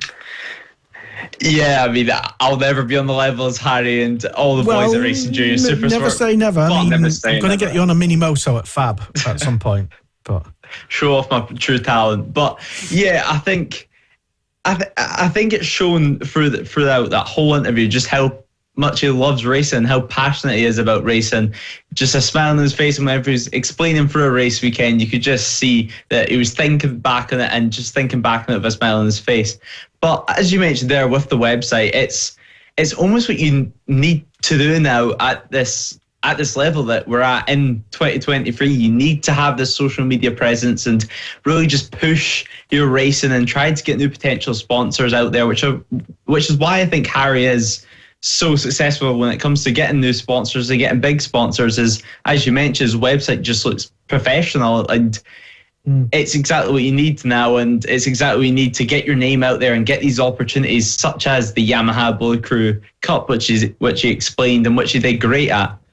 Yeah, definitely. And, well, it's no big coincidence, really, that the ones that seem to be doing all the stuff on the social media and the interviews and all the, making the big efforts and the big push. I'm not saying that others don't. They do, I'm sure. But there's no coincidence that the ones that stick at it, especially when times are tough and, maybe you don't have enough time because of school or whatever, or work, or you just want to chill out on an evening or something, that the ones that are still putting together their sponsorship proposals end up generally getting the bits of extra sponsorship to keep you on track for the following season, generally speaking. I know there's like a massive bit of broad stroke of just generalizing there. But Harry and his team, I would suppose, his family, so far doing a good job at that. So, and like you said, Lewis, he seems to be a decent enough lad as well. So, anyway, moving on, just briefly, because we do have a few minutes to talk about. I want to go back and talk about the World Superbikes at the weekend that we mentioned as well. And a big hello to Alvaro Bautista. Hello, if you tuned in. He's not watching, but he does read your articles, Lewis. Or he at least likes them on the Facebook. He acknowledges them. Yeah, we didn't even tag him either, so that's how we know that, he keeps an eye on Motorsport Radio, so probably just to see what we're saying about him. Well, when you win 3 races, we'll say a lot about you, to be honest, as is the case with anybody. Regarding him winning all 3 races at the weekend at Phillip Island, and in response to your article as well, Lewis, well, Adam Matheson has been on. This was a couple of days ago. And he said that he thought the rules were going to equalise the performance and the bikes, not make things worse. He says, that's Adam. Kevin, in response, said he switched off as soon as Bautista shot off into the lead. Only one boring outcome then. Oh, bit harsh that, Kevin. Bit harsh. Thing is, I would disagree to an extent, because as we know, with the rules changing, and as Bautista is so light, he struggles at the beginning of the race, and as the fuel gets less and less, that is where Bautista comes into his prime. And I don't know, I'm not a massive believer that it's all his weight. Look at Bautista's history. Look at what he's done on a bike in MotoGP. I'm not 100% believer of the fact it's all his weight, but we'll see if the season goes on. Exactly. We could, as I mentioned earlier, sometimes round 1 of any season, just while everyone else is sort of getting used to their new package of rider, bike combination, that sort of thing, one particular team with one rider, the right combination might just dominate all 3 races in one, the first round of the weekend, and then everybody else catches up. And once they figure out what they're doing and how to do it. So it could be something along those lines. Let's all hope that it's not a total domination fest. Not because we don't want him to, Bautista, to do well, I'm sure, but just because we want some entertaining racing, really. And as good as the Jonathan Rea domination era was, it was also boring, and a lot of people switched off. So, and after the 3 races, the 2 main races and the Superbike race at Phillip Island, Jonathan was saying that he just wasn't comfortable, and I think the words that he used and his comments were, something just isn't right. He didn't elaborate on that, but his words were something just isn't right. And like you say, it's the first round of the season. It was mixed conditions, brand new bikes, for the season. I never take too much notice in the first round of championships because it's really hard to tell. So we'll see. I think it's next weekend, the weekend after we go to the next round, and we'll see. Well, this weekend. We'll see what happens from there. Yeah, this weekend. Yeah. This weekend. A fast turnaround because we did try and reach out to some World Superbike riders, and they all used the excuse about the fact that there was it was 4 a.m. over there. Leave me alone. Or I'm not sure where my flight is, or something like that. There's no real reason why you can't come on the Superbike Show. Because we've got internet everywhere, and we can also pre-record these interviews if needs be. So, yeah. The funniest comment was from someone there, like you said earlier on, that you tried to get on the show and they're in Spain testing, as I'm sure others are, and they said to you, well, I can't come on the Superbike Show because I don't have the internet in Spain. Okay. Something along those lines. But, I do get the feeling, though, that a lot of the riders who sort of put off some things because they're going off to Spain. It's more a case of they're having a holiday, leave me alone, basically. Yeah. Me and my bike are going off on a holiday together. Leave us alone. It's our time together. If they take my approach, it's I'm going on a holiday. It's I'm uncontactable for 5 days. So yeah, essentially it means that. Yeah, I mean it's literally not like Spain, doesn't have internet over there, so you can still come on. Anyway, stop whinging, Lester. So right, anyway, a few other comments have flooded in. Bertie Hibbard has said some good racing for position after the top two. However, it was well worth watching. Bertie said, and Stuart Lee says didn't want to watch it anyway. Well, yeah, I mean, it was good racing this weekend. I agree with maybe after the top two, it was good racing. Maybe even after the podium, it was good racing. But going back quickly just to Jonathan Rea, we're speaking about him with issues, not only mechanical issues, just with things going wrong on his bike. We've seen him race too that I believe it was his quick shifter, or was it race one actually, his quick shifter broke, and whether that be water getting into it or anything like that, it just stopped working and he had to use his clutch. And unlike on a conventional road bike where you have the clutch lever normally just next to your handlebar on the left hand side, his clutch lever was slightly at an angle just behind his handlebar, because on the World Superbike, the rear brake is where your clutch lever would normally be. So he had to ride in quite awkward riding style throughout the whole race. And the race in fourth place down was great. We've seen surprises like Philip Otto coming up the order. Bassani racing with the likes of Jonathan Rea was amazing to see. He looked so aggressive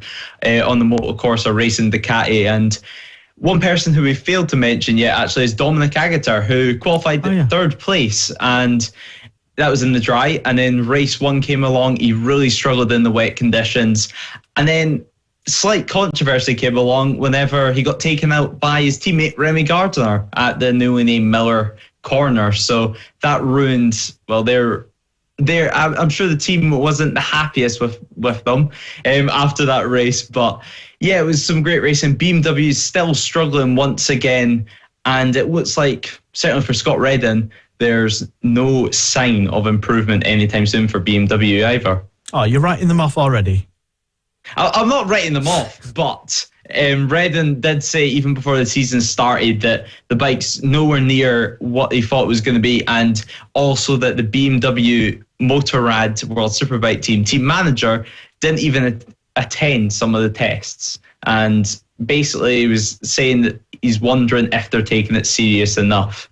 So there was some big comments made by Scott Reddin before the season even started. And in race two, the top BMW is Michael Vandermark in 12th, with Reddin 13th, and then the satellite Bonovo Action BMWs in 14th and 15th. So it's clearly all four riders struggling with the new BMW. I reckon Donington, Lewis, could put you on a bike as a wild card ride. You'd probably go better than some of the big names. I think in terms of the BMWs, I think what's going to be interesting is this weekend, to see as it's round 2, see how everybody develops, see where people are lying in positions, and like Lewis said, see how BMW goes this weekend. And once that's concluded, moving on to the Alvaro British Superbike tests, see how even though technically totally different machines, one has full electronics and one doesn't, it will just be interesting to see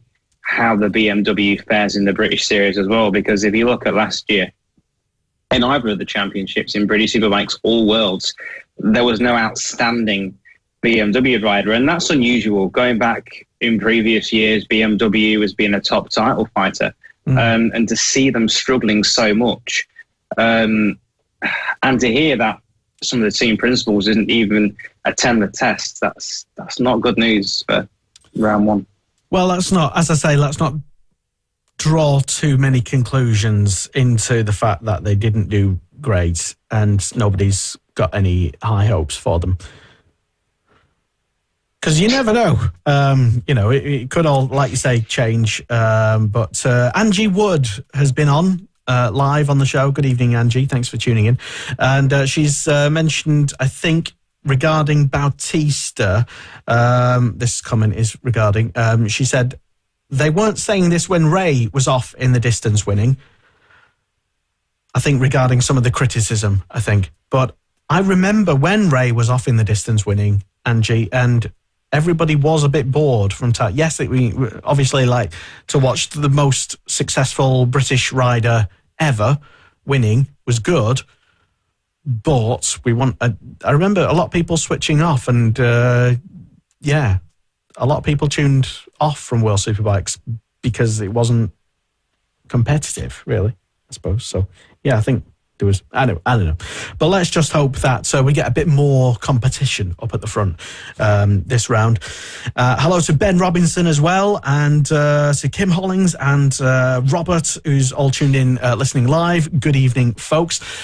Just want to mention about BSB as well, because, you touched on it there, Chris, regarding the BMWs, not necessarily them, but thinking earlier today, I don't know if there is any standout, big, obvious people, title contenders, necessarily looking ahead to BSB. Now, some of those title contenders might argue that, in fact, they are the natural title contenders, but looking around the whole of the grid is right now is it could be literally anybody's for me anyway. I mean, do you I don't know what your thoughts? Do you have any particular high hopes for anyone in particular? By the way, I am a neutral when it comes to BSB. I don't hate or support any particular rider unless they're advertising with us or are our commercial partners, in which case we love them, but currently nobody yet. Chris, Lewis, what do you think? Is there any? Am I right in that initial very basic assessment? I think absolutely, Lester.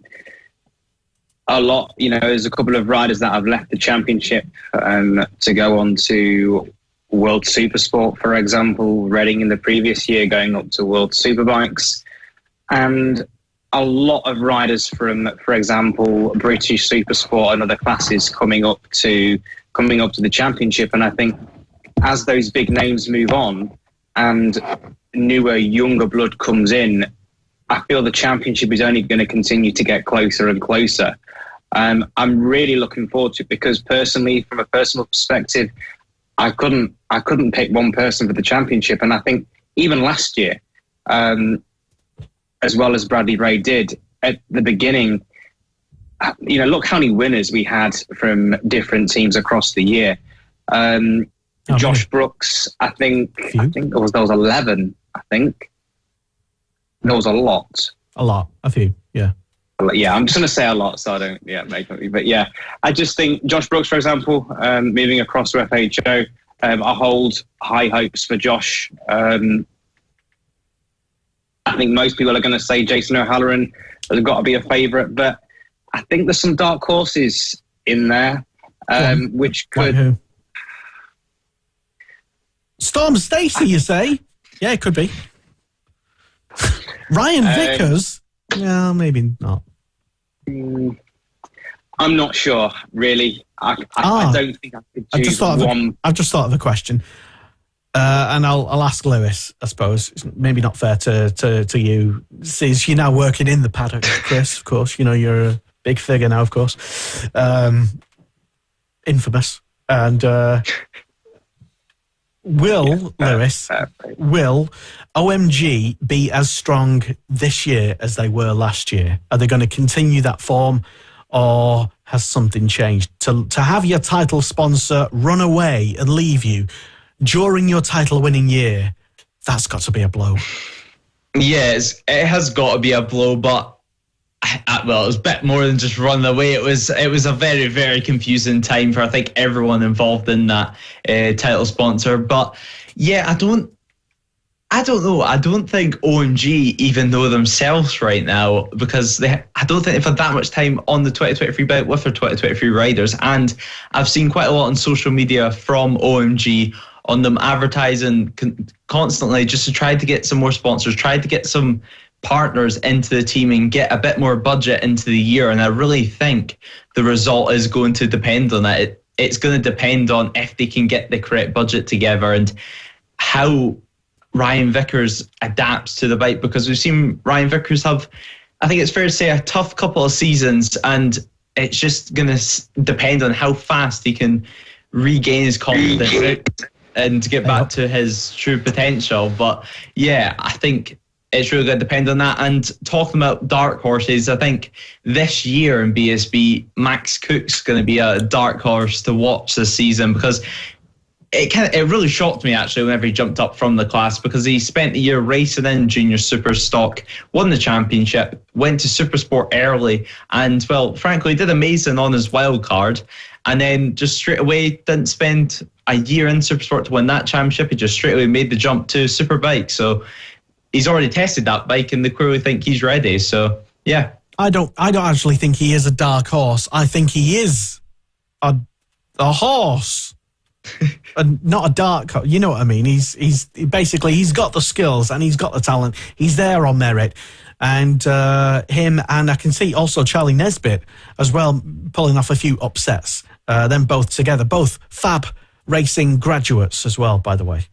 So those people who I think came up together around about the same sort of year, way back when, only a few years ago, really. So, yeah, Charlie Nesbitt, Max Cook, and who else is names? I think Tommy Bridewell. I mean, he's had some difficult times. He's been in the championship a long time. He had a good package last year, but for one reason or another, he struggled. And I think if Paul Bird Motorsport PBM can get the bike and get the team back to where it was a few years ago, I really think Tommy Bridewell could be a threat for the championship. I think if I was going to put a sneaky little bet on, I think my bet would be for Tommy Bridewell. And are you going to put a sneaky little bet on? Well, if we go back to last week's conversation with Kristian Didden, I don't think we found a betting site that was doing British Superbikes at the moment. Okay, fair enough. No. Yeah, I occasionally have a little bet now and again. I don't try and get too deep into it unless it's like a really interesting F1 season and then a bet like the most obvious. Talking of F1. Hey? This weekend, talking of F1, it's quite a busy weekend. Oh, is it? I didn't even know it was on, to be honest, because it is. So Motorsport Radio's got live IndyCar coverage.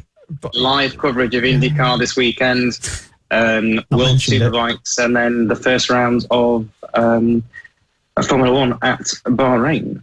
Yeah, but mostly Motorsport Radio has live IndyCar racing coverage and Indy Next coverage as well. Yay! Which we're quite excited about. We've not mentioned it at all, so I can understand you not knowing about that. We may mention it a few hundred more times between now and Friday, which will have live coverage of practice.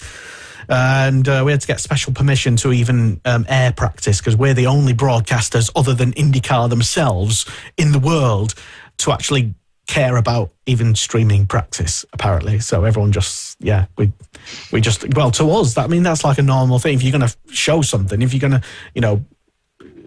if you're going to have something live, just have it all live if you can. On behalf of Leicester, and some of our colleagues, alongside two IndyCar drivers, Leicester spoke to two IndyCar drivers yesterday. Oh yeah. In an in-depth interview, which you can see on Facebook and other social media channels, and on motorsportradio.com. So go and have a listen to that. Very interesting. Give you guys more of an insight into the IndyCar and Indy Light Championship. If some of you don't know too much about it, but great series. Looking forward to it. Some British contenders as well in there. So. Yeah, definitely. There's Inem Ahmed confirmed today, who also won the British F3 Championship, or GB3 Championship as it is now. But basically, it's okay to like both 2 and 4 wheels, kids. Absolutely. Yeah, let's not discriminate. It's okay. Everyone's equal here. But yeah, live IndyCar coverage, and it's free as well. It doesn't cost you 60-odd quid a month. Go on. It's going to be a busy month in motorsport. It's March, whether that be in BSB's case, pre-season properly starting to kick off, or World Superbikes already in the second round of the season, MotoGP starting, F1 starting, IndyCar starting, Daytona 200 for Moto America. It's their race next weekend, or 2 weekends away, I believe. So there's some big events coming up for motorsport, and it's going to be exciting 1 or 2 months, and then we get right into the thick of it, and it's all season long, all the way until November. So I'm really excited to get going, and I think this season, so going back to what we were just saying in British Superbikes, just rounding off on that, if I was to put a bet on, which I can't, but if I was, you're too young. If I was, I think Jason O'Halloran for me. Really? Okay. Because of course, BSB, it's changing up this year. It's got the new point system. The showdown has been scrapped, and I think without the pressure of the showdown, Jason O'Halloran should win the championship, because he's been fighting for it for 2 years in a row now. Yeah, a lot of people forget these. Is it a big change, or is it a slight change? I don't know. Is it? They've essentially got rid of the showdown and allowing anyone to win the championship, even if they're outside top 3. See, that could be a negative. That could be a. A lot of people forget why the showdown was introduced in the first place, and it was for a really good reason, and it worked. So removing that might have the opposite effect of having a last. It could.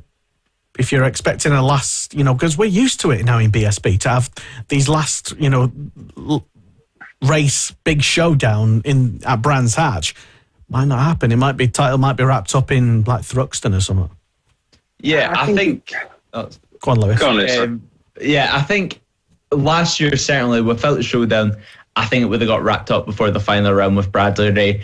But I think we could see in the next couple of years, like what happened with Leon Camier, he just stormed away with it in British Superbikes, and then they brought in the showdown. So I think we could see that happening again. And of course, though, whenever we get to the final stages of the season, it could potentially get confusing for viewers at home, because they start changing how much points you get for a race win and get for a second place in the championship. I believe the final round is 35 points for a win instead of the normal 25 like we see in every other racing series.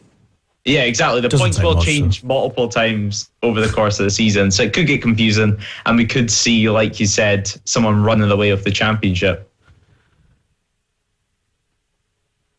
Well, I figured that out. Chris?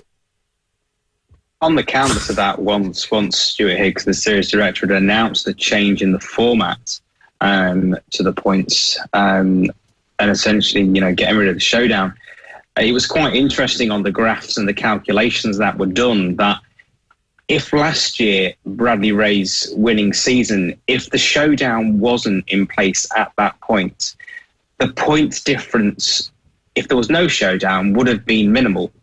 So as much as, possibly I think you could have someone run away with it, it just depends what happens. But I think. But did they just base it on just last year though? Not like the last 10 years.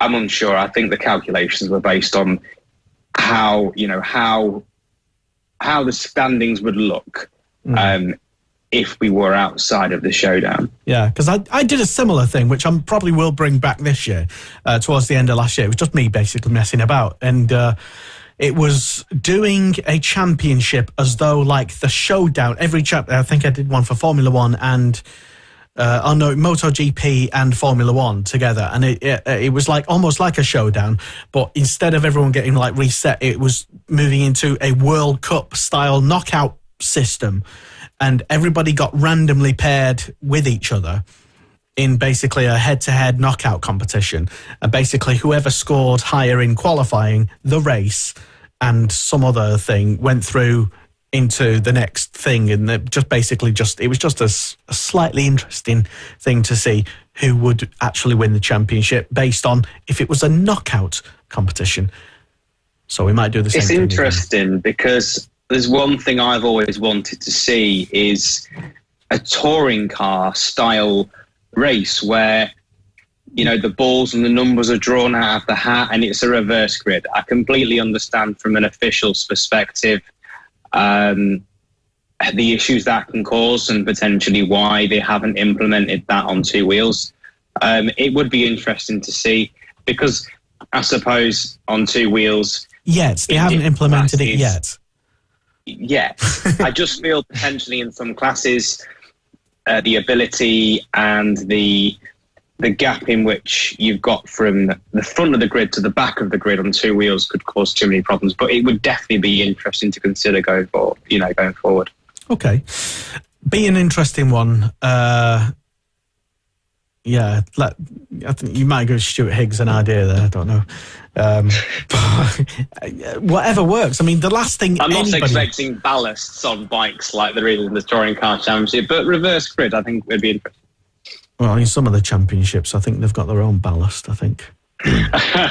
But no, in certain, I think it was in the Talent Cup for last year, there was almost like a 110% qualifying rule. There was, I don't know if it was definitely 110%, but it was something like that. There was a knockout competition in qualifying, which very, very few people knew about. But I think it happened like twice where one person didn't qualify for a race. That's actually a regulation across all of the BSB championships. I think it's now 107.5% of the fastest riders' qualifying time. So if you do not fall within that 107.5%, then you're deemed. You don't qualify. And we didn't see that as much last year, but we did see that in a couple of classes where, some people unfortunately didn't qualify for the race. Yeah, well, maybe it was just me not paying attention to other classes because I was focusing. Yeah, it probably was. Because I was focused mostly on Talent Cup last year, to be honest. And there was one person who fell foul of that 107% rule a couple of times. And... a lot of people, especially I was empathetic, I suppose, with them in that, they've paid an entry fee to go and race, and they're paying a lot of money to a team to be there and racing. The costs don't go away just because you don't qualify. So yeah. I'm not going to comment too much. Yeah. I know you can't comment, but I can understand both sides of it. And when it's just like a couple of tenths either way, there's a bit of discretion from, given track conditions and circumstances, rain, dry, whatever. But when I understand it for a safety point of view, obviously, because you don't want someone who's like 10 seconds off the pace trying to race with some really quick people. But hey ho, I won't name them exactly, but should be interesting to see. Or maybe that 107% rule should be lowered.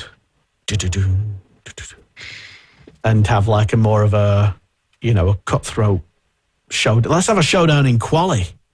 Well, they sort of already do. But what about the other classes?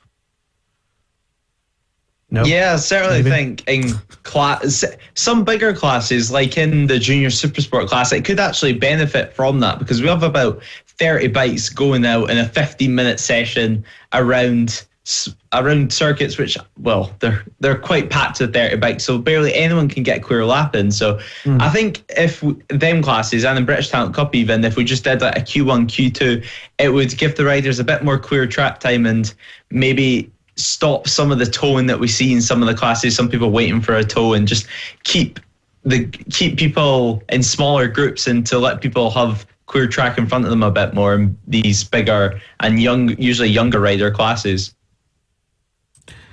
Yeah, very diplomatically put. Anyway, so right, I think that's just about wrapped everything up. We've said all we have to say about everything. I still haven't got to the bottom of whether regarding the Jones brothers and Dan Jones is in any way related to the other Jones. Some digging on that. So if anyone knows, even if it's just put a comment in to say something along the lines of, obviously not Leicester, stop being stupid and making things up. In which case, yeah, but, don't stand with the other two Joneses and, in the same picture. That just melts my head, because I'd never associated Dan Jones with the other Jones, but thinking about it, it's a Jones. Everyone's a Jones. Is every Jones related? Obviously not. That would be wrong to suggest that. But then he's standing in a picture with him, so I don't know. Anyway, let's find out by this time next week. I could just ask him, I suppose. Thank you to the guests for coming on this evening, the Big and Little Joe, and to Harry Cook as well, top young rider who we can expect to hear more from. Are you literally messaging Dan Jones now? Someone's going on. I can hear someone typing. Are you sending your mum a message? Come make me a sandwich. No, I've seen if I can quickly find anything. Oh, right, fair enough. But I'll just leave you to end. It's all right. Yeah, no, thank you. Anyway, Lewis, thank you very much for coming on the Superbike Show. Chris, as well, thank you very much for putting those guests together and dragging them on the show at a time when everyone seems to be going off to Spain, except for me. Yeah. So anyway, thank you very much, guys. And thank you as well for tuning in. And we'll be hopefully back this time next week on the Tuesday at 8 p.m. We're going to try and keep it all consistent, so you know that the Superbike Show hopefully is here every single Tuesday, 8 p.m. But now I've said that, we're probably not going to be back. Who knows? But let's try and make an effort. Come on, guys. If you can come on last week when you were at Death's Door, then I'm sure we can do something for next week as well. So anyway, thank you. Absolutely. And good night. Bye. Thanks, everyone. This is Motorsport Radio. 1, 2. Join the conversation. Contact the show on Twitter, on Facebook, and on our website, Motorsport.